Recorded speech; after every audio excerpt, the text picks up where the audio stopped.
Hi Libra, this is Jove. Welcome po sa ating channel. Gamitin ang reading na ito bilang gabay lamang. Kung naka-resonate kayo, comment down. Kung hindi kayo naka-resonate, ibigay niyo po sa iba kasi general reading po ito.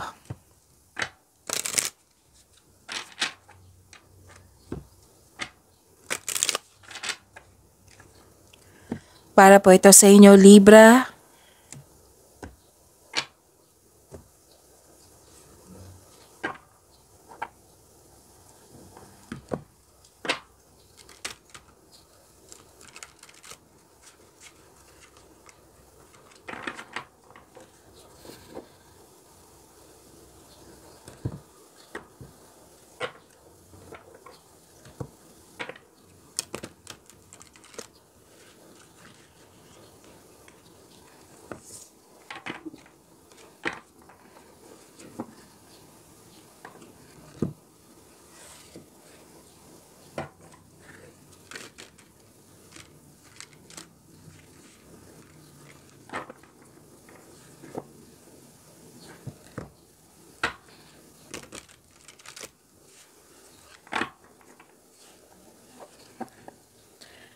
Para po ito sa inyo, Libra.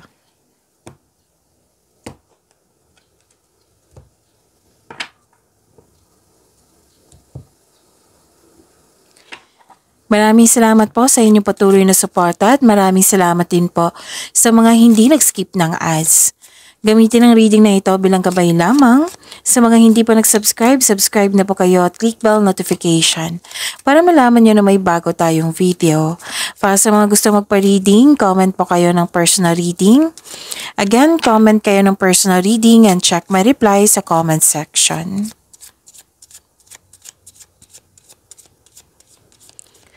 Mga ganap po para kay Libra, I need 3 cards po.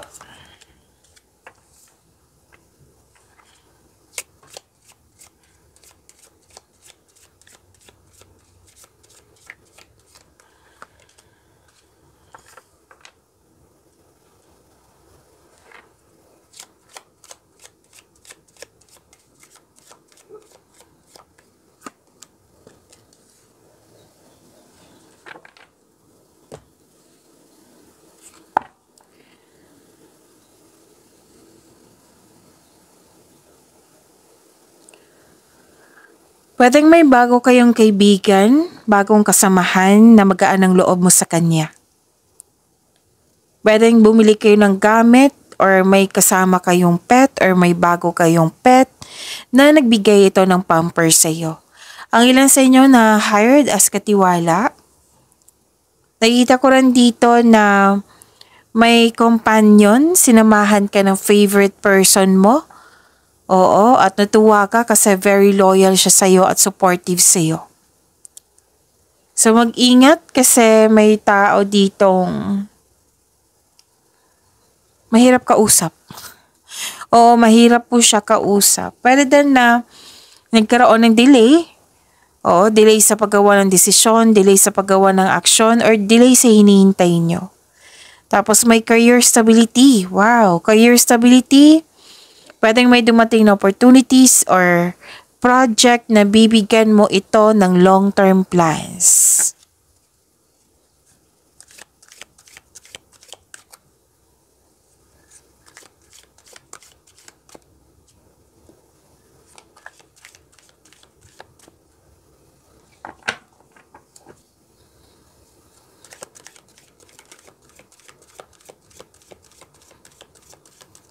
Energy po ni Libra.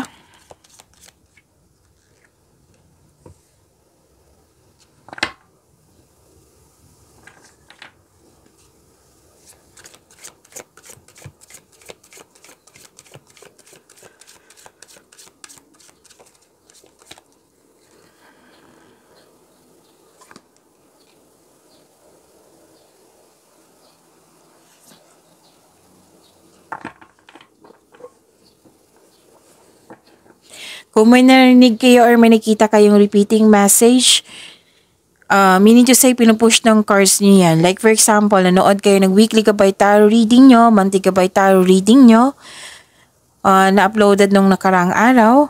Oo, tapos may napansin kayo na repeating message. Yan po yung pinupush ng cards nyo na kailangan nyo bigyan ng atensyon, solusyon at aksyon kung maaari po. So, ano yung energy ni Libra?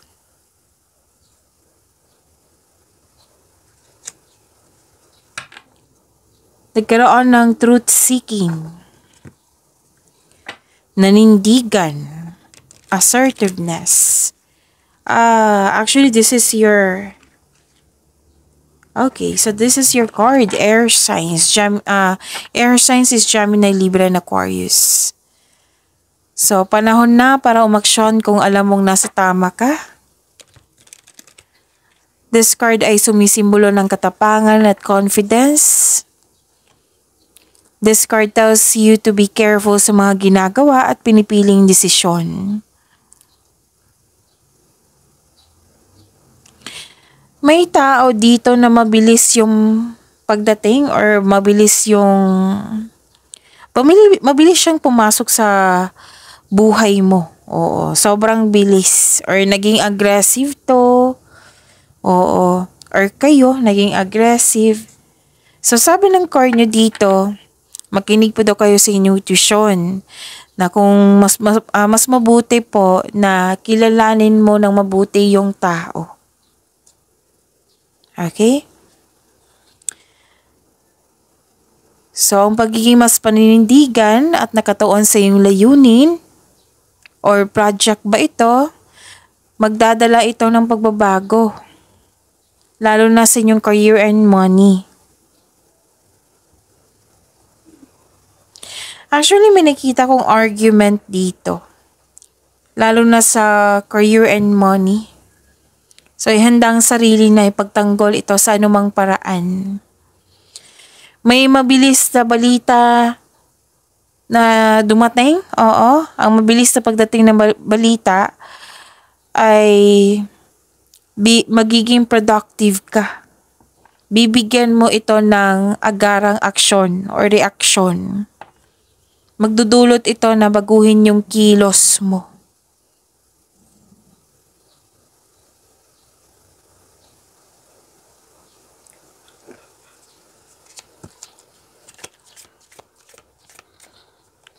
This is power, authority, protection, lakas ng energy mo.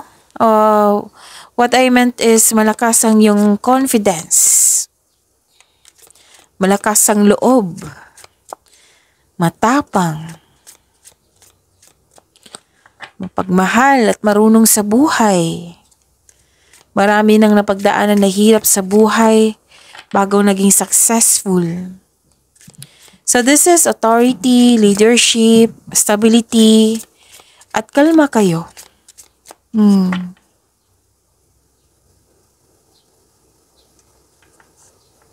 Gumagawa ka dito ng aksyon para magkaroon ng stability. Whether sa love life man ito, sa personal life, sa career and money. Pwedeng may leadership role na binigay sa iyo or magaling ka na leader. May supportive kayong mga kasamahan dito. Malaki ang tiwala ng mga tao sa iyong strength and skills. You're making tremendous progress.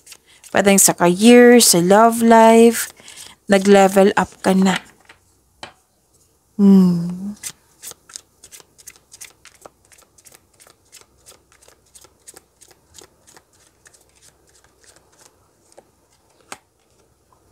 Okay, so this is a clarification of your cards here na you are moving forward. Step forward. Each small step takes you towards greatness. Again, each small step takes you towards greatness. Pasensya na po. Kanina pa ako nabubulol. So, this is a go signal also. That's to move forward. Pag level up to ha, nag-clarify po siya sa inyong cards dito, sa tarot cards niyo. Okay, so step forward. Each small step takes you towards greatness. Yan.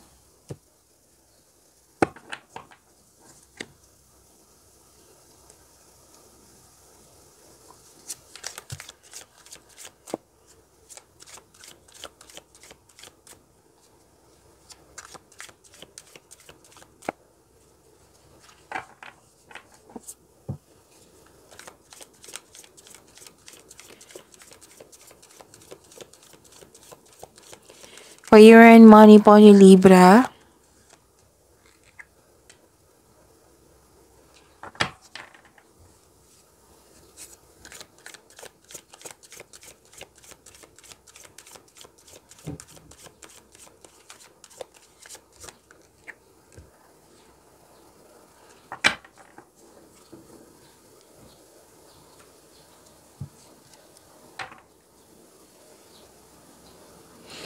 Ang ganda ng career and money nyo.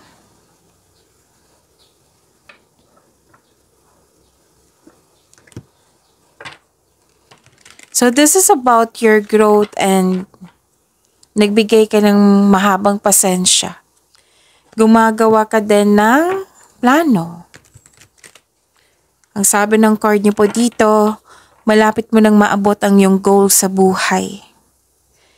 Parating ng resulta sa inyong sipag at tiyaga. Naghihintay ka at malapit ka nang mag-harvest. Huwag mo daw kayo magmadali. Parang nagmamadali kayo dito, nag-rush. Slow down lang po. Enjoy mo yung moment. Kung may hinihintay ka, ibibigay ito ng universe sa iyo. Kasi naging masipag ka. Kasi ang ilan sa inyo, disappointed sa current situation nyo ngayon, sa trabaho ba, sa career and money mo, na gusto mo mag-level up. Feeling mo dapat lume-level up ka na. So this card tells you na parte ito ng proseso. Have faith, patuloy mo lang ang pagsisipag sa trabaho. Dahil tsak ma-achieve mo yung gusto mong posisyon o kasaganaan. So sabi ng card dito, habaan ng pasensya. You're very close to see the tangible results sa inyong efforts. So huwag kayong mag-give up. Basta stay positive po and be grateful. Okay?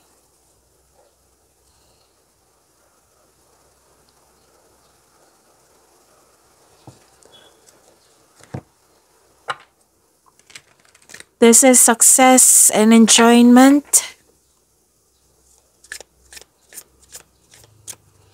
Financial security is yours. So relax and enjoy mo yung achievement mo. Take a break kung ikaw yung nagtatrabaho. Para pagbalik mo, recharge ka na. Recharge ng energy mo. Work can wait. You'll still be abundant after a well-deserved vacation. This is a time of enjoyment and you're feeling safe. Naging wais ka sa paghanda ng iyong finances. Hindi ka rin madamot. Masaya ka makatulong sa kapwa mo. So may plano kang magbakasyon dito. Mag-rest. Bigyan ng oras ang sarili. Sabi ng card, deserve mo ito, Libra. Dahil naging masipag ka sa iyong buhay karera. Another card naman nagsabi dito regarding sa promotion. Maraming orders, maraming project, maraming kliyente.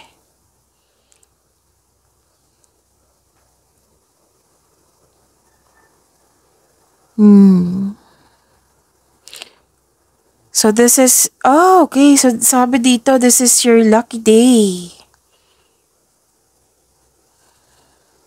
So ang swerte mo. Libra, lahat ng tinanim mo nagbo-bloom. So this two cards, nagsabi dito, harvest time to. So enjoy your success, Libra. Deserve mo ito kasi naging masipag ka.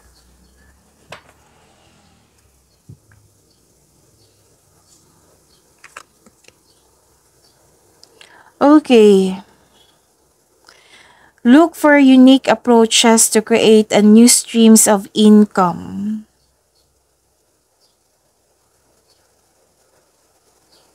As the world changes, so can your methods of making money. Okay? It might be gawa kayo ng ng side hustle. Or it might be your hidden talent.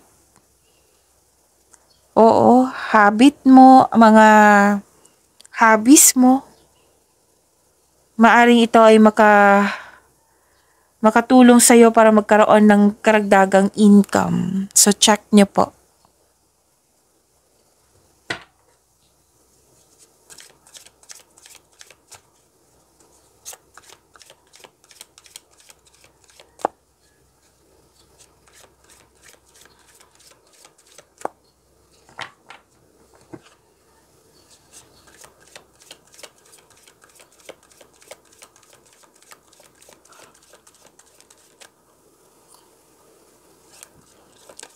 Love life, self-love, partnership, and romance ni Libra.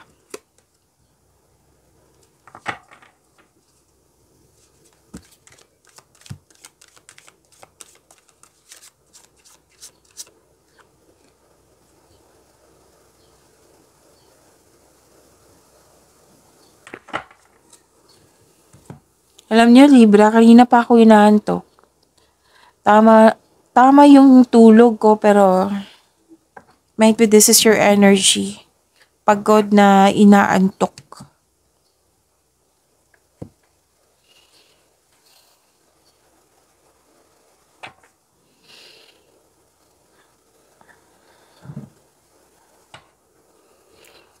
Okay, so this is, sa love life, self-love, partnership, and romance nyo. Sa mga single, you've met someone exciting through friends or sa mga activities. Oo. Sa mga marelasyon, sa buhay mag-asawa, this is a time na magkaroon kayo ng travel plans or meeting someone special while on vacation. Magkakaroon ng gathering with friends or magpa-participate kayo ng isang group activity. So may expansion and growth akong nakikita dito. So this is a go signal also. Kung may plano ka na, this is a time na gawin mo na ngayon. So may posibilidad na maglakbay kayo.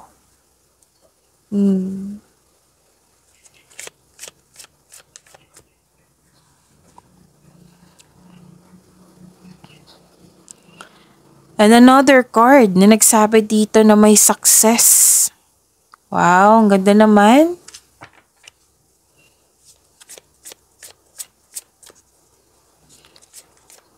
Full of positivity, you have strength, satisfaction, optimism, clarity, glory. May matanggap kayong news na may buntes or wedding. Maaari din nagkaroon kayo ng happy bonding ng partner mo, ng family mo.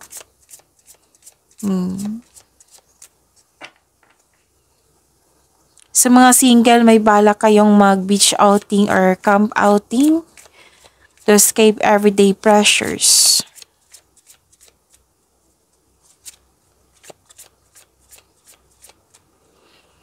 So, this is, happy kayo ngayon. Whether single ka man, may relasyon sa buhay mag-asawa, may success at achievement na parating, may parating na blessings na it will lead you to happiness. Pwedeng dumating na. Improvement sa health is on the way. May recovery ako nakikita dito. Ito ay magandang kalusugan, kaligayahan, at kaaya-ayang pakiramdam. May nakita kong reunion dito. Ang ilan sa inyo, komportableng magstay sa bahay. Tapos may mga kausap kayo na mga bata, na nagbigay ng happiness sa iyo. So, enjoy your success. Libra. Success lies ahead if you keep the path. Message for you, baggage. Emotional baggage can weigh down relationships. Unpack it. Pag-imanin niyo po yung blessings na binigay sa inyo. Libra, see you tomorrow. Maraming salamat po.